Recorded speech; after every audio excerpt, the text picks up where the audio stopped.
L-intervista se tiġi mwassal-ilkom minn Beauty Wisdom tal-Żgura u Lily's Health and Beauty.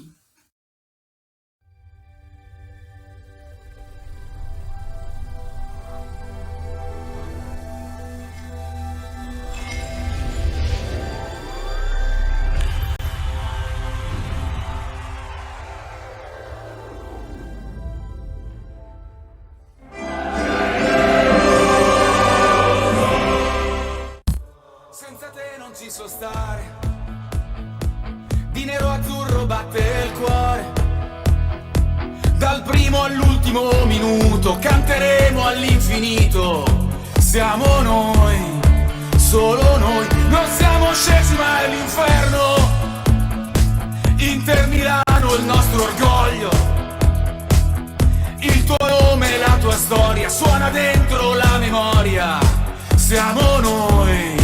Solo noi. Yes, I am. Yes, I am.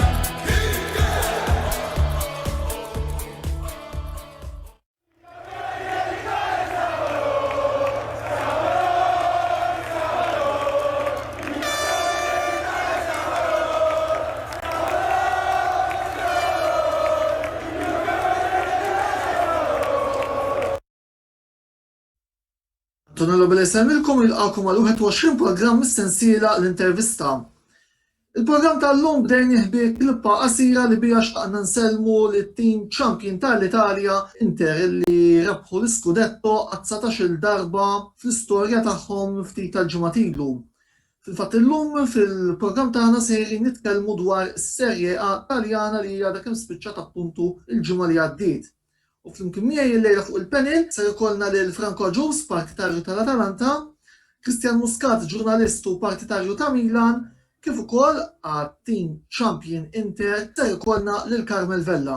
Naħseb għal-issa ħjana qafaw jien x'taħsbu. Mela ejja ħalli flimkien naraw x'għandhom xejdulna l-mistednin tagħna llejla fuq staġun li ra l-Belt ta' Milano tirritorna fil-quċċata grazzi għaż-żewġ timijiet tagħha Inter u Milan u mhux biss. Carmel, l-ewwel nett nirringrazzjak tal-li attendejt għal dan il-programm.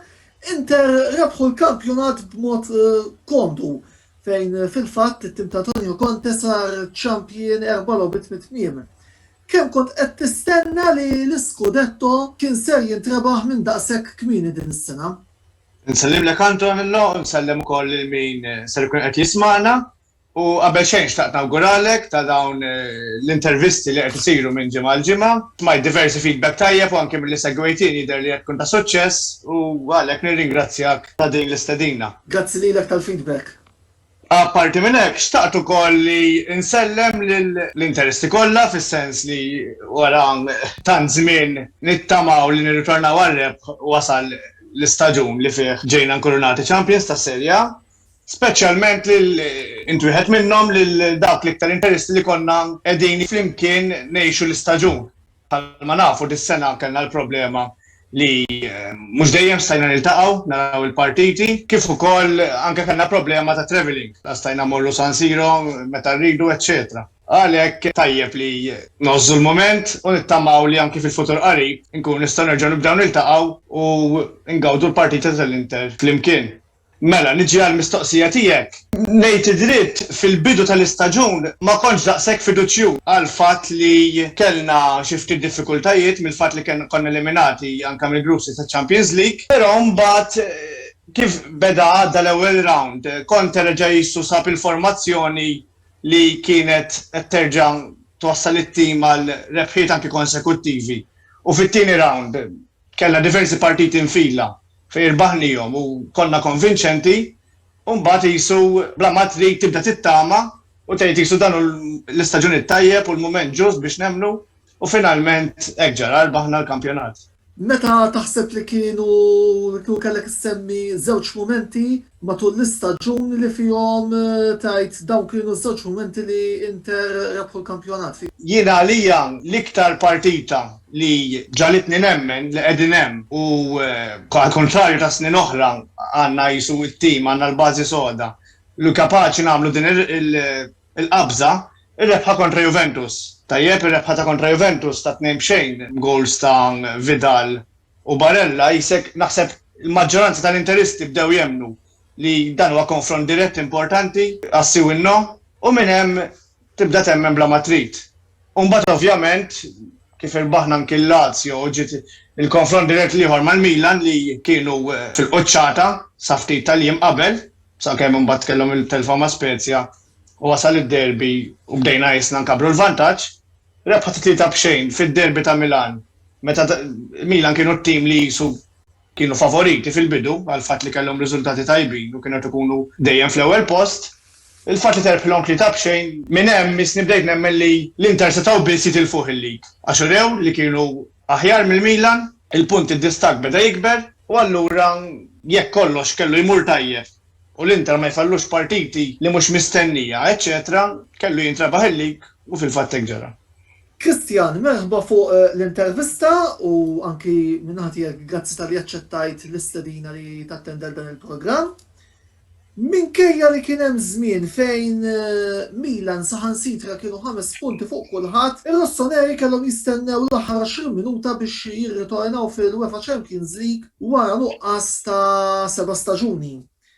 Kemm kellu mertu Stefano Pioli biex wassal tim żagħżugħ bħalma kellhom il-Milan fit-tieni post ta' dan il-kampjonat. Sellem lek Antonello, sellem ukoll il-sħabi u wkoll kull min qed isegwina. Kellu mertu kbir Stefano Pioli għax nazzarda ngħid li qabel l-istaġun jien ma kontx nemmen li konna ħanagħmlu daqshekk ġimgħat fil-quċċata tal-klassifika fl-ewwel post. U forsi saħansitra l-insbu post fil-Champions League għax jiena li bħala tim kemm Inter, kemm Juventus, kemm Atalanta u forsi anke Napoli fuq il-karta huma superjuri għal Milan. Jiġifieri kolli ngħid li Stefano Pioli għamel il-mirakli trid tqis li labna b'nofs l-istaġun mingħajr l-istilla Zlatan Ibrahimovic ukoll. Jiġifieri Pioli nexxielu jaqgħad it-tim, kellha plejers żgħażagħ moħrajn bħal ta' esperjenza, impressjonaw Theo Hernandez flimkien ma' plejers oħra l-iktar Frank Kessies Atalanta hawnhekk hawn Franco. Plejer mill-laqwa li jena f'seb laqwa plejer tal-istaġun għal-Milan dis-sena kien. Però return fej jisħoqilna fi Champions League u ta' il-baħna 7 edizzjonijiet. Però kontent ħafna ta' tragward. Ġifieri nerġa' ngħid li qabel l-istaġun bl-iskwadra fuq il-karta ma kontx nemmen li saħansitra x'inti jisna dobna nistennew sal-aħħar, veru kif ġiet il-biċċa konna jis favoriti għall-kampjonat. Mbagħad waqajna u morna Champions League, però naħseb ħadd ma kien jistenna li konna ħanagħmlu daqshekk ġimgħat fil-ċoċċata tal-klassifika meta tqis it-tim li kellna. Kuntent ħafna b'da tragward u nemmen li 99% minnu jew 90% minnu grazzi għas-soċjetà u grazzi wkoll għall-coach Stefano Pioli. Biss domanda li qed tiġini frasi bħalissa aħna nitkellmu minn 5 punti vantaġġ spiċċajtu 13 punt taħt iċ-Champions. Jista' jkun li anki forsi l-fatt li bdejtu l-istaġun kmieni affettwatkom biex kien hemm dik is-swing ta' punti fl-aħħar mill-aħħar? Dikka naħseb affettwat xi ftit, però naħseb imbagħad waqa' ħafna l-moral. Wara t-telfa kontra l-Ispezja waqa' ħafna l-moral. Jiġifieri telfa mhux mistennija kontra tim li huwa ħafna inferjuri għal Milan. Però nerġa' ngħid kuntent bit-tragward, nerġa' ngħid jien umilment ngħid li Inter superjuri għal Milan, Atalanta wkoll Napoli, Juve.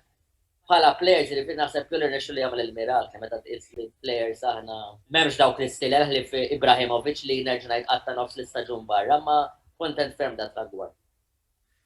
Grazzi Kristjan, Franco, nilqak f'dan il-programm ukoll u nirringrazzjak tal-li aċċettajt li tieħu sem. Għat-tielet sena konsekuttiva Atalanta spiċċaw mal-ewwel erba' f'dak li nsejħulu miraklu ieħor għattim minn ġewwa Bergamo. Fid-dawl ta' dawn ir-riżultati li qed jiġu wkoll b'mod konsekuttiv, nistgħu nikkonsidraw l-idea bħala realtà ġdida tal-futbol Taljan? Qabel xejn, grazzi tal-invit u nsellem il-minat jarana. Ifimni, jiena meta jgħidu l-Atalanta miraklu jew realtà, naħseb dal-aħħar snin minn mindu Gasperini ħafna it-tmexxija tal-klabb. Ma kienx tim biss illi ġew ċertu plejers, imma kellu stil partikolari tal-logħob u naħseb jiena personalment nemmen illi il-forza tal-Atalanta hija il-mod kif Gasperini jirnexxielu joħroġ l-aħjar mill-plejers li għandu miegħu. matul dal-aħħar 5 snin, il-klabb għamel improvement kbar fejn jitlu klassifika kif għadt tajjeb inti hemm dal-aħħar 3 snin dejjem kienu mal-postijiet ta' fuq u meta tikkonsidra bil-budget limitat li l-klabb ta' Bergamo jkollu compared mal-klabs l-oħra Taljani, klabs il-kbar ngħidlu aħna, sa ċertu punt tibda tgħid hawnhekk isiru l-marakli, imma dejjem niskopru illi Atalanta jfittxu players illi jkollhom ċertu talent u kapaċi jiżviluppawh fis-sens illi blok kontinwu ta' wieħed joqgħod iqis, pereżempju, nsemmi plejer partikolari Zapata illi diġà kien ma' timijiet oħra u ma' timijiet bħal Napoli, ma' l-Udinese, fost oħrajn u ma spikkax, ma' Atalanta rnexxielu joħroġ l-aħjar tiegħu u naħseb Gasperini dal-aħħar snin nemmen illi kien l-idea u l-moħħ wara is-suċċess tal-Atalanta. Ġifieri llum it-tim tal-Atalanta sar realtà tal-futbol Taljan. Realtà mhux biss ta' kif coach għandu iżomm jkollu stil tal-logħob, xi ħaġa li mhux sa niddejja ngħid naqset ħafna fl-Italja. Illum meta tara l-logħob tal-Atalanta ġimgħa wara oħra jilagħbu b'ċertu tim offensiv, tim li qed jiskurja orajt qed isofri ċertu goals imma tim li sena wara oħra qed jiskorja ħafna goals u qed juri logħob pjaċevoli. Taħseb li dan għal-futbol offensiv qed segwi speċjalment ġewwa l-Gevis Stadium hija propju enseħu l-punto di forza tal-Atalanta? Jiena kelli opportunità diversi drabi nitla nara it-team home. Sera ħrasek illi għaddi niftakar logħba u forsi niftakar inti wkoll meta l-Atalanta kontra t-tim tar-records tal-Inter ta' Mourinho kienu rebħu 3-1, jiġifieri fil-ground tal-Atalanta kull tim ikollu logħba u s-support ġo Bergamo huwa xi ħaġa li tajn ħafna kif m'għandix dubju li pereżempju l-Allianz Stadium jgħin il-Versa Juventus, jiġifieri il-ground xi ftit jew isi influenza biss xi ħaġa li impressjonatni dis-sena hi illi l-Atalanta rnexxiela anki barra mill-ground tagħha tilab logħob. Pereżempju niftakar dis-sena l-logħba kontra Liverpool ġewwa Anfield fejn mhux biss kellha riżultat pożittiv imma kienet għamlet wirja milli ma nidderx ngħid naħseb kienet waħda mill-iżjed l-isbaħ logħbiet tal-istaġun. Jiġifieri players jafu x'iridu bil-coach. Naħseb dik xi ħaġa li kif anki semma Chris qabel. Pioli kellu sem kbir f'dan is-suċċess tal-Milan. Meta ngħidu dan is-suċċess ovvjament bil-fatt l-affarijiet li inqalgħu l-affarijiet li kellu. Nemmen illi Gasperini kien il-moħħ kien ħaqqu l-proset ta' dawn is-suċċessi li u r-riżultati li qed iġibu l-Atalanta f'dal-aħħar snin. Nixtieq nagħlaq l-ewwel parti ta' dal-programm billi nieħu rawn minant il-panel fuq l-istaġun ta' Juventus u Napoli. Bejn dawn iż-żewġ timijiet, min taħsbu li għandu jitqies bħala l-akbar delużjoni tal-Serje A 2020-2021? Kristjan, nibda bik, Franco u jalaq Karmel. Naħseb li Juventus, meta tara l-kwadra kbira li għandhom, postom fenomenu Cristiano Ronaldo, tant players oħra, Chiesa, Morata, u ma tragwar tagħhom żgur li kien li jirfu Champions League, imma soffrew, mhux tal-li ma rebħuwiex tal-li soffrew eliminazzjoni bikrija fir-round tal-aħħar 16 għax fejjed ta' Porto, u jkolli ngħid li fattur minnhom kien il-coach Andrea Pirlo.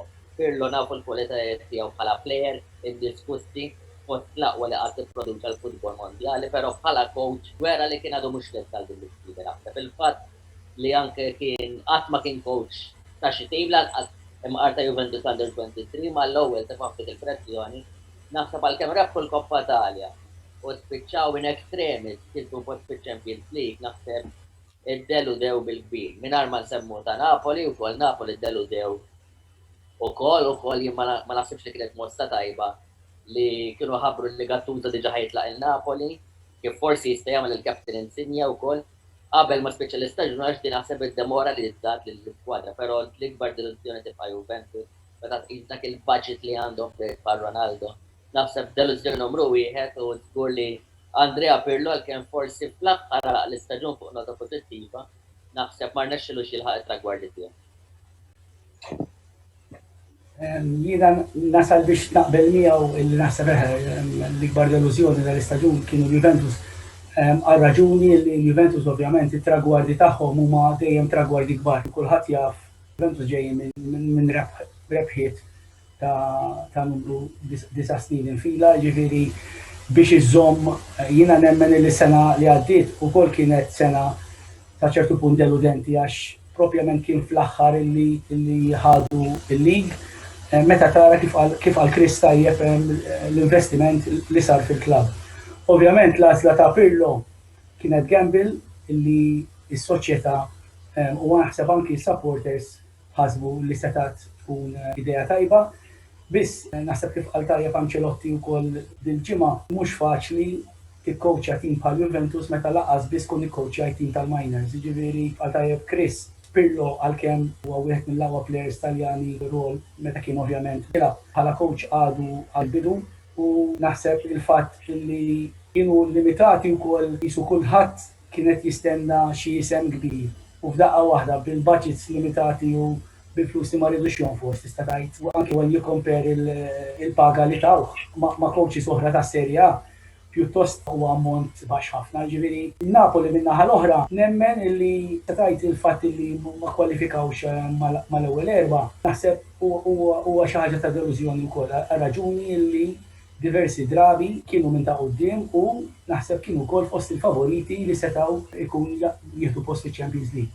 Iż-żelqa tal-bira u ż-żelqa tal-jumejn tista' tgħid il-goal in extremis mal-Cagliari naħseb kien tista' tgħid il-fulcrum tal-affarijiet li ġraw u kif anke għal Chris tajjeb l-idea li tkun taf li l-coach ħajħallik ma tantx għenet biex joħroġ l-aħjar mill-plejers fl-aħħar ġranet tal-kampjonat. Naqbel ma' Cristo Franco, jiġifieri overall f'xin tara tim bħal Juventus dawk il-pagi kollha, jiġifieri dawn meta anke tqabbel mat-tieni l-iktar li fil-mument jidher li huwa l-Inter. Hemm diġà gap kbira tajjeb let alone mal-kumplament tat-timijiet. U tara li anki spiċċaw ma jiġildux għalik kmieni ħafna. Kien hemm ċans li jirbħu l-10 scudetto fila. Fl-Ewropa once again reġgħu ma kienx hemm riżultati mistennija bla ma trid tasal għal konklużjoni li Juventus kienu l-ikbar delużjoni tal-kampjonat f'xi nieħdu dal-fatturi kollha bħalma semmew ukoll timijiet oħra bħal Napoli eżempju naqsum l-aspettattivi l-bira nistgħu ngħidu li f'xin ġew assi minnhom f'partita fuq il-karta kienet faċli ħanejdu hekk għalkemm jiena wieħed mill-iktar li nisħaq li l-lob ma jintrebaħx fuq il-karta. Però logħba deċiżiva bħal tal-bira Napoli fallew bil-kbir. X'taħseb qed jiġri fil-kamp ta' Napoli għax din qegħdin ninnutawha mhux biss dal-istaġun li spiċċa iżda anki is-snin preċedenti illi meta jiġu għall-mument tas-si u no qieshom dejjem jagħmlu dik iż-żelqa. Jilli żgur ħafna kienu anke ħafna jargumentaw din li kien inna nistennew li jisu id-dominju ta' Juventus b'xi mod jieqaf fis-Serje A. U l-maġġoranza tal-partitarji tas-Serje A kienu jgħidu jekk mhux ser ikunu jew il-Milan jew l-Inter ħajjibqgħu jieħdu l-ligi l-Juventus. U dan l-istaġun kważi ta' raġun lil kulħadd. Għas sempliċi raġuni li fis-snin riċenti, fis-snin passat riċenti, timijiet bħal Napoli l-iktar, però anke kien hemm ġili Roma fejn taw challenge lil Juventus spiċċaw fit-tieni post, ma kienx biżejjed. Waslu sal-aħħar tal-kampjonat, iġibu aktar punti minn Juventus, jaslu forsi għal konfront dirett u jfallu għax dan inti li jkollok l-aħjar players jew li jkollok it-tim maqut, coach li jimmotivak. Huma kollha affarijiet importanti, però mbagħad finalment fejn tidħol l-esperjenza. Mhux biss tal-players, l-esperjenza tad-diriġenza, l-owners tal-klabb. Din naraw, eżempju, din kienet il-forza ta' Juventus matul dan l-aħħar snin. Li kollok president u dirigenti, president bħal Moanielli, dirigenti bħal Nedved, Paratici, dejjem preżenti hemm. Jiġifieri il-players jafu li huma dejjem massa, jridu jagħtu il-100% tagħhom.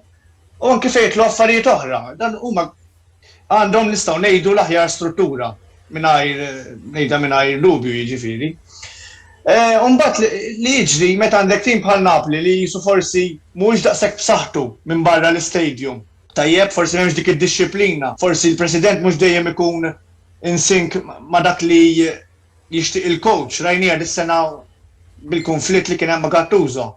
Għalkemm ma ħareġ kollox fil-beraħ u fil-medja, però kienet ċara anke l-bieraħ it-tweet li ipposti De Laurentiis fuq Twitter eżatt wara l-logħba fejn qed jgħid li jirringrazzjah, eċċetera, fejn soltu joħroġ anke komunikat mill-klabb l-ewwel. Da jiġifieri wera li jisu isma' xtaqt inkeċċik qabel imma ma stajtx. Jien personali jekk rajta din. Però sadattant ħafna jargumentaw u nemmen li kien anke l-każ li kien hemm il-maġġoranza tal-plejers li kienu qed jiffollowjaw il-Gattuso. U nemmen li xtaq jien jitlaq billi jagħtihom il-kwalifikazzjoni għal-Champions League, però ġara li ġara u spiċċaw stfaw eliminati u daħlu Juventus fil-post. Franco, domanda. Fit-tielet post, skużani. Franco, domanda biex ankinal u il-program. Naf li inti wkoll għandek xi esperjenza fil-coaching. U id-domanda li għandi frasi anki fuq dan li qed tiġi diskuss issa hija din. Kemm taħseb illi President illi jiena nqis bħala showman dejjem irid tkun fiċ-ċentru tal-attenzjoni bħalma hu Aurelio De Laurentiis jista' ittellef l-armonija tal-iskwadra anki bil-paroli tiegħu u konsekwenza ta' dan forsi tant tibda tkun kbira l-pressjoni illi id-dressing room naplitana forsi ma treġiġ biżejjed. Jiena nemmen li meta jkollok il-ġat bħal De Laurentiis President, mhux tab xejn jażel ċertu coaches, fis-sens ħan nispjega aktar fid-dettall. Laurentiis huwa bniedem illi tu affarijiet li jgħidhom fil-medja sa jgħidhom xi ċikku, jgħidhom il-Peppi, ma jgħidhom u ovvjament ikollok il-question marks ġraw. Jiena personalment nemmen l-aħjar coach li kellhom Napoli u meta settgħu rekku kien Sarri. Jiġifieri meta kellhom il-Sarri, un ċerta Sarri b'karattru illi forsi mhux karattru tipo Mourinho jew tipo xi ħadd personalità u b'ċertu background li ġej minn x'imkien diġà rebaħ jew għandu diġà esperjenza. Imma minkejja kollox ma Sarri tilfu l-kampjonat famously fil-lukanda ta' Firenze. Kellu ħafna għamel żmien kellu hard time sew Sarri ma' De Laurentiis. Jiena lija meta jkollok President u kif qal anki Carmen, meta jkollok President illi ma jkunx bl-istess mentalità jew bl-istess vija tal-coach jew ta' wara kollox il-potenzjal tat-tim. Alright, issa pereżempju Juventus, kulħadd jaf li Pirlo ma kellux esperjenza, imma qatt smajt xi ħadd mid-diriġenti imaqdar sa ċertu punt direttament lil Pirlo, direttament fis-sens qatt ma jiena almenu qatt ma matul l-istaġun ma smajtx lil Agnelli jgħid jew lil Paratici jgħid jew lil Nedved jgħid rajt illi jekk u hekk, jiġifieri għalkemm ikunu jafu li hemm ċertu difetti, dawn l-affarijiet kulħadd jipprova jżommhom mistur fil-klabb stess. Jiġifieri issa meta jkollok xi ħadd bħal De Laurentiis li hu żbukkat u jgħid kull ma jħoss, rajt jiena bħalu nara il-coach nara l-President ukoll ta' Sampdoria l-istess. Jiġifieri dawn huma nies illi orrajt sakemm l-affarijiet ikunu tajbin, tiggustom, titqilhom għax għaddu kummenti faċli, ma meta jkunu l-affarijiet mhux tajbin. Inti trid support u trid tibqa' wara t-tim. Fimti ġifieri l-ebda coach ma jieħu gost li l-President jew xi ħadd jindaħallu fl-affarijiet tiegħu. L-aħħar biex kien daħħal lil Kristjan, iva jew le. Il-programm ovvjament qed jiġi rikordjat ġurnata wara li spiċċa l-kampjonat, volveri jista' jkun hemm xi żviluppi sakemm niġu biex noħorġu live. Iva jew le, Kristjan, Pirlo taħseb li se jiġi konfermat? Naħseb jiġi konfermat. Jekk ma jkunx hekk nara lil Zinedine Zidane favorit joħodlu postu. Però naħseb li jiġi konfermat. U Cristiano Ronaldo? Jibqa' le? Il-fatt li jagħmluha fiċ-Champions League naħseb li jibqa' ma' Juventus ukoll.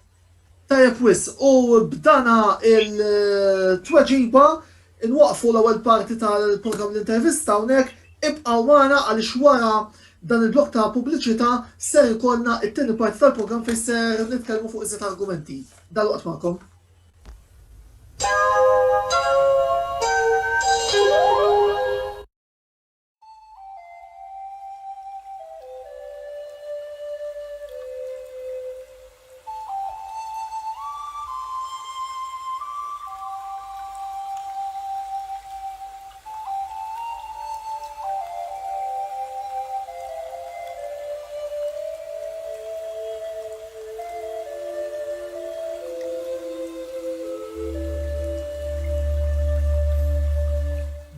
il-wisdin tal-fgura għall-aħjar prodotti u servizzi ta' sbuħija. Lily's Health and Beauty għall-aqwa prodotti ta' nutrizzjoni, make-up u aċċessorji. Żuru l-paġna ta' Lily's Health and Beauty fuq Facebook għal iżjed informazzjoni.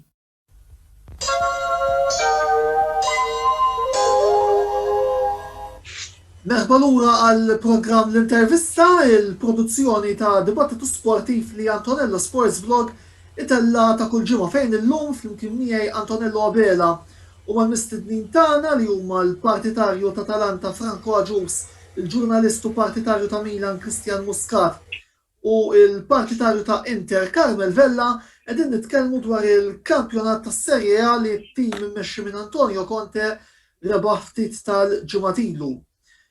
Domanda oħra ġenerali biex niftħu wkoll it-tieni parti tal-programm.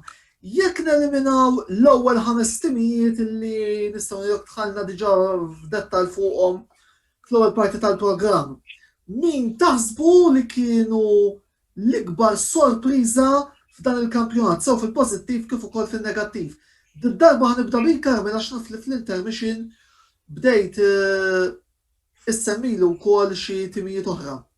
Tajjeb, jien bħala sorpriża ħanibrilek però jisu fin-negattiv. Kemm Torino kif ukoll Cagliari fl-opinjoni tiegħi u anki din għandna ċertu fatti li juru l-bażi ta' tal-argument ma stennejtx li ser jispiċċaw fis-16 u fis-17 il-post.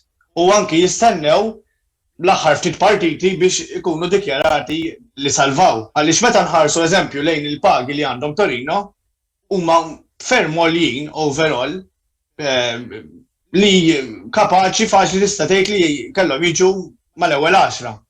L-istess Cagliari kellhom ċertu akkwisti bħalma kienu eżempju Godin u anke Nainggolan li huma plejers li m'hemm bżonn l-ebda introduzzjoni għalihom, irnexxew kull fejn marru ma' kwalunkwe tim u anki urew il-potenzjal tagħhom għalkemm Nainggolan kemm il-darba jispiċċa jkun kontroversjali, però anke fl-abed deċiżivi. Eżempju, l-lob il-partita Milan Cagliari ta' ftit jimilu wera speċjalment Godin kemm kien sod fuq wara u spiċċaw anki setgħu jirriskjaw Milan b'dak id-drolli ma jikkwalifikawx għal UEFA Champions League. Allura jien naħseb li dawn Cagliari u Torino minkejja li kellhom l-akkwista diversi players ta' ċertu kalibru u investew mhux ħażin, naħseb li kienet kemm xejn sorpriża fin-negattiv il-fatt li spiċċaw ikaxkru hemm isfel sakemm iselvaw. Mill-banda l-oħra sorpriża anki pożittiva, naħseb li kienu Sampdoria, il-fatt li staġuni riċenti kienu jibatu anke biex jispiċċaw f'pożizzjonijiet għoljin. Rajna kemm li taħt Ranieri akkwistaw il-punti li kellhom biex jisalvaw, li kellhom bżonn biex jisalvaw anki f'mument tajjeb, ma spiċċaw ikkaxkru sal-aħħar sabiex ikunu dikjarati li salvaw fis-Serje A. U min-naħa l-oħra mbagħad hemm Sassuolo li minkejja li dawn dejjem kapaċi jagħtu hard time lil diversi timijiet fosthom l-Inter kważi kull sena tawna xi tip ta' kedda għalkemm bis-sena rbaħnilhom darbtejn, speċjalment xi jiġu ma' timijiet kbar Sassuolo dejjem juru xi sarfu. Dis-sena ikkonvinċew mhux ħażin il-fatt li ġew fit minn post u anke it-tattika tagħhom taħt De Zerbi jilagħbu futbol offensiv u anke b'ħafna possession, eċċetera, spiċċaw biex juru li huma nketin li kapaċi jissoda minn żmien għal żmien fis-Serja u tista' tgħid li tikkonsidrah dejjem li jkun mat-top 10 staġun wara ieħor. Christian, ħalli biex nkomplu fuq dal-argument ta' sorpriża ħana nsemmilek sorpriża jien ħuna għax taħseb fuq inti. Benevento bdew tajjeb ħafna iżda f'daqqa waħda kellhom free fall illi saħansita spiċċaw relegati għalkemm allegatament kien hemm xi deċiżjonijiet fil-logħba kontra Cagliari illi affettwaw lill-Istreghe b'mod kontrarju minkejja l-fatt illi kontra timijiet kwotati fosthom Juventus daw saħansita rebħulhom fl-Allianz Stadium. Il-coach ta' Benevento Pippo Inzaghi biss ħass illi ma kellux l-appoġġ illi wieħed xtaq. X'inhu l-kummenti tiegħek fuq din is-sitwazzjoni Jiena nazzar dan seħila sorpriża l-fatt li il-Benevento minn daqshekk tajjeb spiċċaw letteralment xkanaw l-isfel fil-klassifika. Ekku, Antonello, Benevento nżid ma' Carmel li għal-Kaljeri u Torino, il-fatt kif bdew l-istaġun li bdew tajjeb ħafna, inqisom mbagħad li bħala sorpriża li disappuntaw il-fatt li ġew relegati. Ma kontx qed nistenna li ġew relegati taħt il-gwida ta' Filippo Inzaghi li jfakkar li nalmena nistiftan jiem sbieħ, però Benevento jfakruna wkoll meta kienu rebħuna b'gol tal-goalkeeper fl-aħħar minuta. Mingħajr ma ninsew il-fatt li s-sena l-oħra tista' tgħid ġrew bil-kampjonat tas-Serje B. Eżatt, però l-kampjonat tas-Serje huwa differenti. Però dejjem taw logħba lil kulħadd kif għad tidrebħu lil Juve wkoll, però mbagħad naħseb meta jiġu lejn l-aħħar jien il-kampjonat dejjem il-kampjonat huwa maratona, mhux bħal Koppa Talja knockout. Jien dejjem nara li min jirbaħ il-kampjonat, min jimur fi-Champions League, min jiġi relegat, fl-aħħar mill-aħħar ikun meritat, veru jkun hemm l-affarijiet tar-referees kif għadt inti ta' kontra Cagliari. Dejjem nara li fl-aħħar mill-aħħar kull tim jieħu li ħaqqu. Rifieri naħseb meta ġewwa no Benevento mbagħad forsi minħabba nuqqas ta' esperjenza u meta soffrew ma rnexxilhomx jilħqu l-atmos f'mumenti ta' pressjoni kontra timijiet iktar kwotati minnhom. Hemmhekk baxxew rashom għal qawwa tat-timijiet l-oħra u finalment xfaw relegati. Però Filippo Inzaghi naħseb għamel biċċa xogħol tajba, forsi kif għadt inti kellu xi konflitti mal-diriġenza tal-Estrege, però nara f'futur sabiħ għall-coach Filippo Inzaghi ma nafx xejn jkun konfermat u nara li Benevento ma jidhomux ma jerġgħu jirritornaw fis-serja. Jiena barra l-timijiet li semmejtu ma niddejjax ngħid li ovvjament jiena aktar milli l-pożizzjoni ta' klassifika il-lop li kont nieħu gost nara. Minn barra Sassuolo impressjonawni wkoll il-Verona ta' Juric, l-istess tim offensiv li hemm tieħu gost tarah. Kien hemm momenti fejn anki Roma minkejja ċertu riżultati fin-negattiv u rew lob sabiħ ukoll. U ovvjament diżappunt li stennejju jgħidlek xi ħaġa li stennejt aħjar mill-Lazio dis-sena jiena. Kien hemm momenti fejn it-tim ta' Inzaghi kienet juri u jġib riżultati tajbin. Imma mbagħad daqqa waħda jisu ma nafx ġara. U ovvjament spiċċa biex anki tilef post ma l-ewwel erba'. Ġifieri il-Parma forsi għax jiena personalment niftakar il-Parma iżjed tlaħħitha. Stennejt xi ħaġa aħjar ukoll, imma kif dejjem jiġri jkollok timijiet li jkunu momenti fejn jibdew ġejjin il-punti jispiċċaw fin-naħa t'isfel tal-klassifika u naħseb li naħa t'isfel tal-klassifika mhux daqshekk faċli biex ittella l-punti biex issalva. Ġifieri meta tiġi mbagħad kif ġara wara kollox il-Benevento ukoll meta tibda ta' lura tibda tirriskja u tibda tgħid din is-sena ħanżomm jew ħanaqa u tispiċċa ovvjament jekk ma jkollokx il-materjal tispiċċa ta' kif l-aħħar mill-aħħar ġara. Domanda oħra li xtaqt nistaqsi però lilek bħala ġurnalist darba Kristjan. Ivan Juric naf li wkoll fit-tmiem il-logħba tal-ħadd li għadda kontra Napoli nħolqod dik il-kontroversi fuq id-domanda li staqsih il-ġurnalist Massimo Ugolini, żewġ domandi li xtaqt tweġiba fil-qosor fuq Juric. L-ewwel nett kemm taħseb illi t-tajjeb kollu qed isemmu fuq il-coach ta' Verona huwa ġustifikat u t-tieni ħaġa min taħseb illi għandu raġun bejn il-ġurnalista Sky Ugolini u Ivan Juric fuq id-dibattu li kien hemm fuq jekk id-domanda illi saqsih dan il-ġurnalist kienet domanda korretta. Għattili minnħali Antonello, l-bira konta tinsegwih live u fakkarni inkompli ma tafurli għal Franco li għax il-ġurnalist Ugolini taqbiet fuq il-fat li l-wirja tal-bira kienet fermaħjar minn wirjiet oħra, pero matul dan l-istaġun kif għal Franco, pero nakellu wirjiet ferm tajbin u ferm li paxxew lajn istaw najdu. Pero kienet motta li ma tamilix minnaħta Juric, wera nuqqas ta' rispett kbir li il-ġurnalist u nirringrazzjaw dalla l-ġurnalist huwa professjonali li baqa kalma għax m'għandek qatt laqqas li offendi jew hekk tela live tela bla klib u bla slim veru mossa insejħilha pasta żgħata jien, ġifieri nuqqas ta' rispett kbir minn Juric għalkemm nemmen fil-ħiliet tiegħu bħala coach, però mhux biex naqbes għal ġurnalista x'kien ġurnalist, imma veru ma niżlit li xejn tajjeb. Kont qed naraħ live kombinazzjoni U ftit li xejn rajt coaches jagħmlu dil-pasta żgħar. Ġi xtaqt inżid, Antonello, ma jimpurtax, ma li għal tajjeb Kristjan eżatt, tittoqgħod attent inti meta qiegħed hemm bħala role model fis-sens fuq it-televiżjoni, f'wieħed mill-iktar stazzjonijiet segwiti, ma tistax taqbad u tattakka, eccetera. Però fl-istess ħin kultant nemmen li il-ġurnalisti jisom ikunu jistadu għal ċerti reazzjonijiet.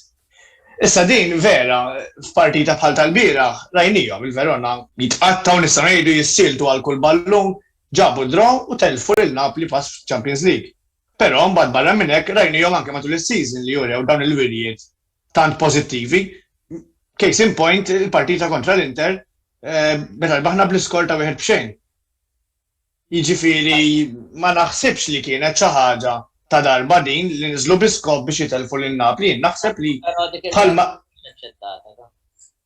Le, mhijiex, però mbagħad kont ħaniġi għal punt fejn kultant tispiċċa tagħti raġun bħalma jagħmel bħalissa Antonio Conte, f'xi meta jibdew isaqsu ċertu mistoqsijiet li jisu m'hemmx tweġiba lihom jew jaraw li mhumiex f'posthom, eċetera, tispiċċa tgħidilhom okay, fair enough, il-konferenza qabel il-partita issir mill-Inter Channel, wara l-partita kemm bżonn jiġi ħadd xi ħadd mill-assistenti tiegħi, eċetera. Għax kultant hija tattika tagħhom li kemm bżonn anke jidħlu fil-personal kultant. Kontilenzja stampa Napoli.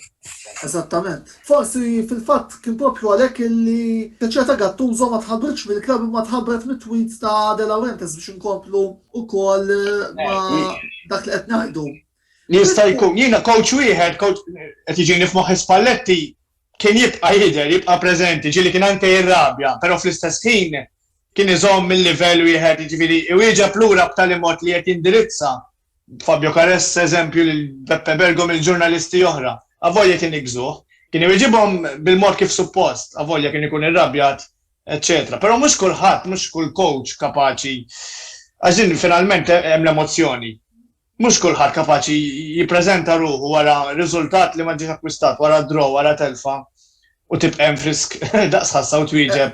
Jien pereżempju mhux l-ewwel darba niftakar ħammorru naqra lura fi żmien il-Marcello Lippi li kien jaqbad iqumlek bil-wifqa u jitlaq il-barra.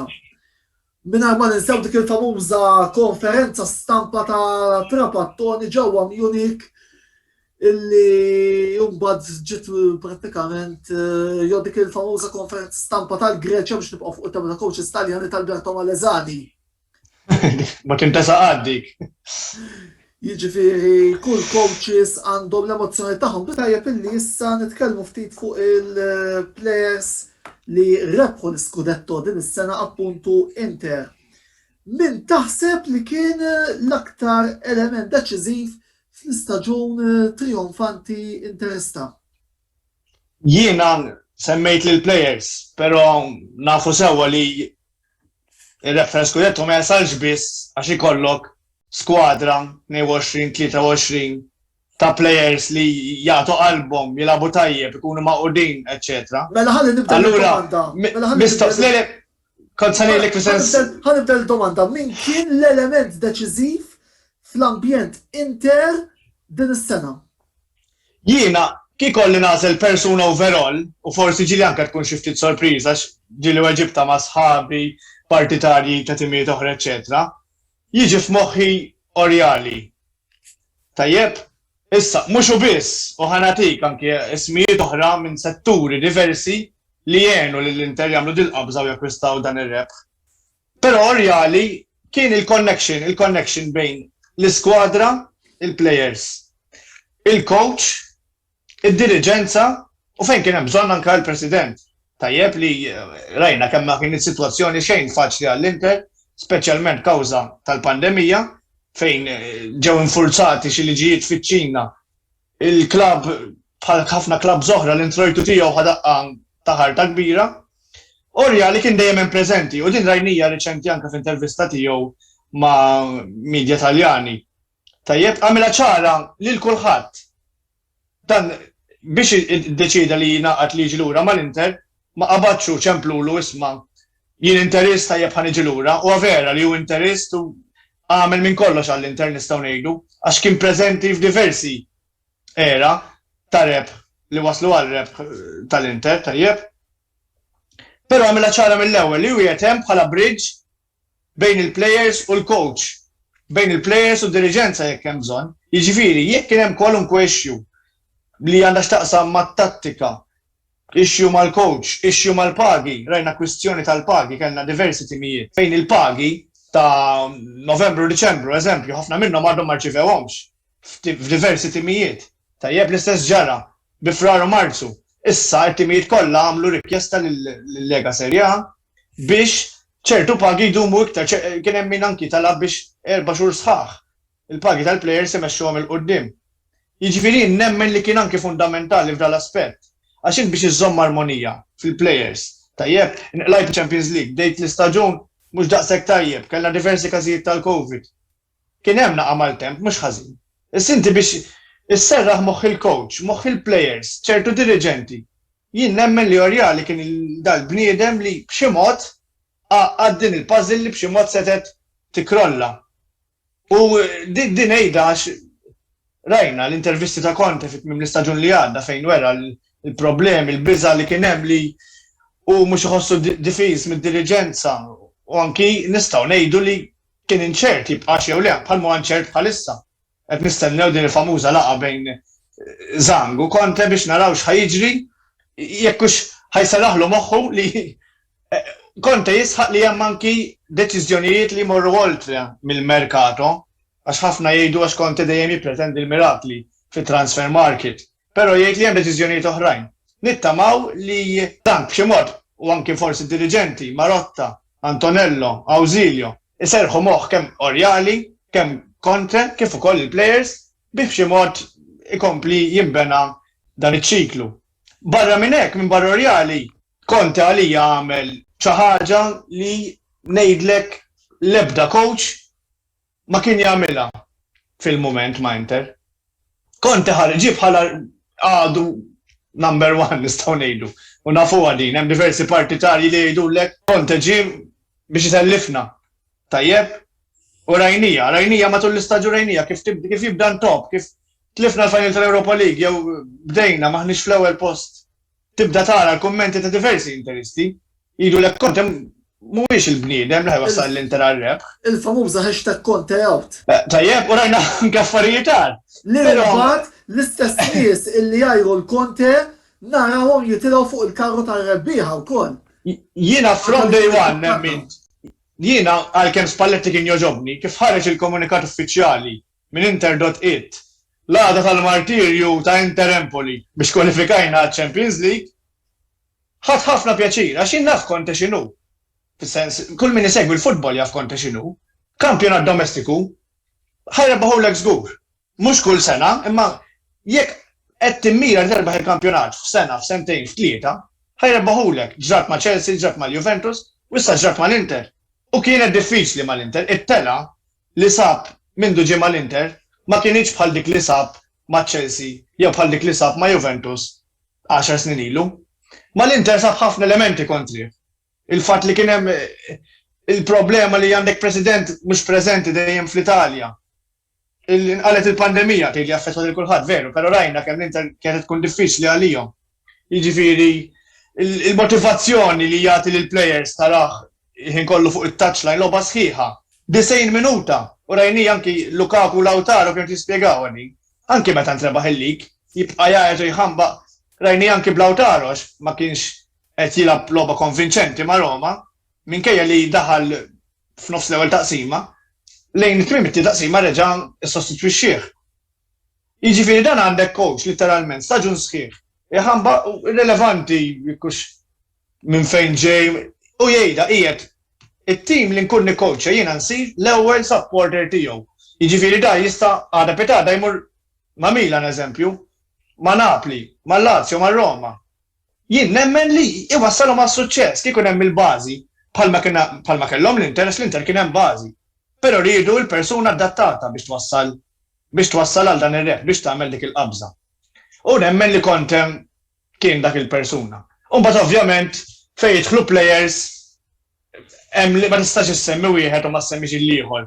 Tajjeb kellna Lukaku, Barella, Bastoni. Jiena overall mbagħad dejjem nemmen li anke f'kampjonat bħal għal-lig Taljan. L-importanti li ma taqlax il-gowl. Tajjeb, mbagħad minn hemm inti tibda timmanuvra biex terbaħ il-logħba. F'kampjonati oħra bħal mal-Premier League fejn naraw xalata ta' goals kull weekend tiġri l-Italja, però mhux daqshekk. Storja differenti. U għalhekk impoġġi li Stefan De Vrij bħala il-persuna, is-sur must ngħidlu jien, għax inti għandek difensur ċentrali f'difeża tre li maqdruha ħafna. Kemm rajna ħafna interisti li qalu Conte bid-difiża bit-tlieta wara mhux postu hemm. Iġrietla ħejġi xi ħadd ieħor nirtornaw għall-difiża berba. Meta fil-verità kulħadd qed jipprova jadatta din ta' sistema. U fi Stefan De Vrij nara dak il-leader jien. Għax mhux biss għax sod kapaċi jiddefendi ċertu fouls jevitom, imma anke kapaċi jibni l-attakki. ċertu through balls, ċertu crosses, assists. Nara wisq player li juża wisq moħħu u jmexxi t-timu. Tajjeb, nara minn dik għandu pożizzjoni strateġika għax inti met inti difensur ċentrali speċjalment f'difiża bit-tlieta għandek jisu kważi l-aħjar pożizzjoni fil-pitch biex tosserva tara kif ħatibni l-azzjoni, tagħti l-istruzzjonijiet il-players kif iridu jiftħu, eċetera. U barra minn hekk ġieli jiskorja wkoll. Għax tajjeb ħafna, it-taras tajbin ħafna, f'set piece, free kicks, corners, jiġifieri kemm il-darba kien deċiżiv minn dak l-aspett ukoll. U fl-aħħar mhux l-inqas ma rridx ninsa lil Marotta. Tajjeb, jiġifieri qed insemmu ġibna l-Conte, xtrajna diversi players ta' stoffa bis-saħħa tal-akwista Conte, ġibna Lukaku, Barella, eċetera. Però jien nemmen li il-mentalità vinċenti l-ikbar pass li għamel Steven Zang biex l-Inter b'xi mod jerġgħu jaslu ħajerbħu tazza, speċjalment anke issa l-Scudetto, kien l-akkwist ta' Marotta. U spjega Steven Zang riċentament ukoll. Jgħidlek kif sar jaf li uffiċjalment ma baqax ma' Juventus ikkuntattjah fl-istess weekend Minister żbaljat u taħ il-proposta biex jingħaqad ma' Inter. Jien nemmen li bis-saħħa ta' Marotta li dil-mentalità vinċenti li jridu jiġu players ta' stoffa, coach motivat u li jikkonvinċi li anke kapaċi adatta. Il-bqija rilevanti, jiena għalija inutli hemm l-FF il-Financial Fair Play u m'hemmx, hemm għadha l-Financial Fair Play. Dejjem kellna nobdu l-liġijiet u nosservaw u ġili anke batejna. Bħalma batew il-Milan u timijiet oħra. Imma l-Inter u il-Milan narhom l-iktar jisom li raw xi tfisser dis-sistema għax fis-Serje A dawn fl-istorja flimkien ma' Juventus, Juve Inter Milan l-iktar timijiet li dejjem jissemmew. Però kif mindu ġew Marotta u Conte, Steven Zang, il-Financial Area, Alessandro Antonello, t-tim tiegħu, kellhom jaraw x'jagħmlu, isma' l-Inter team li ħaqqu jkun ma ta' fuq. Inutli noqogħdu ngħidu hemm il-fair play, eċetera. U infatti rajna kien diffiċli, però ċertu players ġew akkwistati, ċertu sagrifiċċji saru, bħalma kien l-akkwista Lukaku, l-akkwist Eriksen għalkemm ma ġiex b'somma kbira, għandu pagolja ħafna, u f'jannar li għadda kien viċin ħafna jitla ħabba li l-paga, però sar sforz, baqem, sa' postu mal-ewwel 11, u rajna l-frott tagħha. Issa rridu naraw nittamaw li fil-futur qarib b'xi mod isibu mod kif minkejja l-pandemija u daw l-effetti ħżiena kollha tagħha fuq il-klabs kollha tal-futbol jinstab mezz u jinstab mod biex min beda proġett bħal huma l-Inter, bħal huma l-Milan. Tajjeb, u anke oħrajn li l-proġett tagħhom ilu li beda, jiġifieri timijiet bħal huma l-Atalanta, jinstab mod kif jitbaxxew il-pagi xi ħaġa trid issir. Tajjeb, u jkun jista' jibqa' jinbena dak ċiklu u dak it-tim ma jkollux għalfejn jirritorna lura u jibda from scratch. Franco, xtaqt insaqsik fuq moment topiku tal-istaġun ta' Atalanta kien meta kien hemm dik il-kwistjoni bej Gianpiero Gasperini u il-Papu Gomez. Qabel xejn, kienet sensazzjoni tiegħek kif bdejt tisma' dawn l-aħbarijiet? Kif anke għatlek jiena insertajt għandi ħbieb ukoll ġurnalisti hemmhekk u batuli ġifieri clips tal-affarijiet li ntqalu fid-dressing room. Ġifieri coaches fid-dressing room ħarġuhom lill-media bdew iduru ġifieri fuq WhatsApp clips ta' ġifieri dwar incident li kien ġara waqt logħba ta' Champions League bej il-Papu Gomez u Gasperini. Gasperini. Kien nhar tal-inċident inqala fil-halftime, kienet saret is-substitution u wara l-logħba eżatt. Jidir li kienet il-logħba kontra Danizi. Danizi. Wara l-logħba eżatt, Gasperini kien offra il-riżenja tiegħu il-President. Biss ma aċċettaħiex u kienu għamlu tista' ġimgħa jiddiskutu x'se jsir eżatt, ġifieri u ġara illi ovvjament nimmaġina il-President kien anki ritikudja fejn qiegħed mal-President, ovvjament il-President kien ma' Gasperini biss. Papu kulħadd jaf Papu kemm hu maħbub ġewwa Bergamo u anki bid-diriġenza stess. U sar sa ċertu punt intlaħaq ftehim biex ovvjament il-Papu ma jkomplix l-esperjenza tiegħu ġewwa l-Italja. Biża tal-Atalanta dak iż-żmien kienet illi l-Atalanta kienu tim li laħqu ċertu livell ta' futbol u at that point in time ma kien hemm l-ebda coach available li seta' jidħol biex ikompli dan il-proġett. U għalhekk bażikament tista' tgħid għaddiet ta' Gasperini. Ovvjament Gasperini naħseb għamel il-homework tajjeb tiegħu wkoll, kien jaf li għandu ċertu players oħrajn li kapaċi jimlew ir-rol li kienet jagħmel il-Papu u tista' tgħid minn mindu telaq il-Papu player bħal Ruslan Malinowski daħal u tista' tgħid ħa ir-rol tal-Papu. Ġifieri tista' tgħid li ġitu tajba jew ma tiġux tajba. Ovvjament fil-futbol ir-riżultati għajnek, meta jibdew jiġu riżultati ġimgħa wara oħra, it-tim baqa' jilgħab mingħajr il-Papu baqa' jġib riżultati. Tibda tara l-atmosfera tibda terġa' tinbena. Kien hemm il-fatt li ġejt irkuprajt plejer bħal Ilicic li rnexxielek titrasformah wara l-problemi li kellu wkoll. Ovvjament, kif għadna ġifieri ġew rebħiet oħrajn fiċ-Champions League, baqgħu javvanzaw fil-lig kienu sejrin tajjeb u jisu il-Papu sa ċertu punt intesa. Kemm kien importanti għat-tim li joħorġu minn din is-sitwazzjoni b'mod kompatt? Ħanajlek, mhux ħanajlek irnexxilhom jew ma rnexxilhomx. La darba ir-rota tibqa' ddur, la darba it-tim baqa' b'saħħtu. Din narawha mhux fl-Atalanta biss, narawha f'kull tim. Jiġri kollok players illi tħosshom jitilqu jew bniedem jina fil-presidenza ma tagħtix kuntratt, ma tawwalx il-proċess ta' ċertu players u ovvjament la darba jibqa' ġej riżultat. Life goes on. Jiġifieri il-badge dejjem tibqa' hemm, il-players, il-coaches jitilqu di bħal kollox fil-futbol, jiġifieri il-badge li tibqa' tista' tgħid. Kristjan, jekk inħarsu il-qudiem issa, naraw li attwalment hemm kwistjoni kemm xejn taħraq li tirrigwarda l-futur ta' Gigio Donnarumma. Kemm taħseb li din il-kwalifikazzjoni Champions tista' tgħin biex il-gowler Milanista u plejers oħra jinżammu fit-tim ta' Milan u it-tim jista' jkompli jibni forsi f'xi akkwisti li jistaw jgħinu wkoll biex tonqos il-gap bejn Milan u Inter.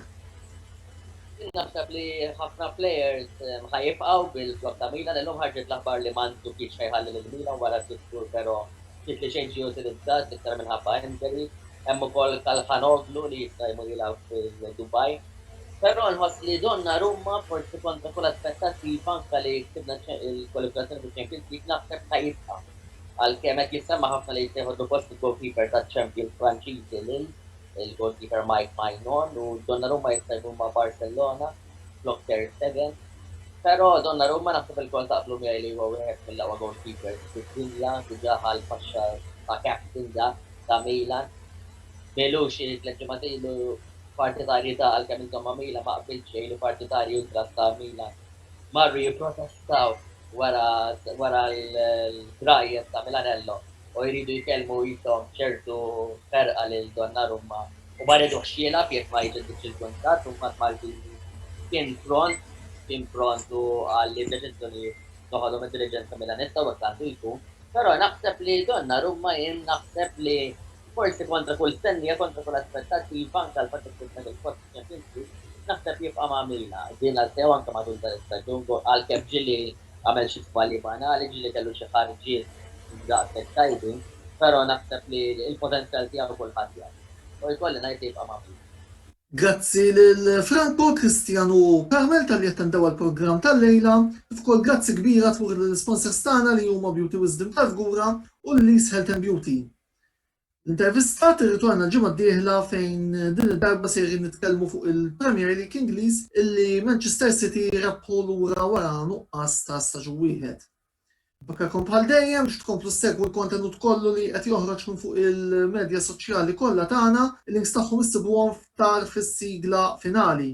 Sakemm nerġgħu niltaqgħu, jien Antonello Bela nagħtikom il-kumplament tas-serata tajba. Ndu ħsieb.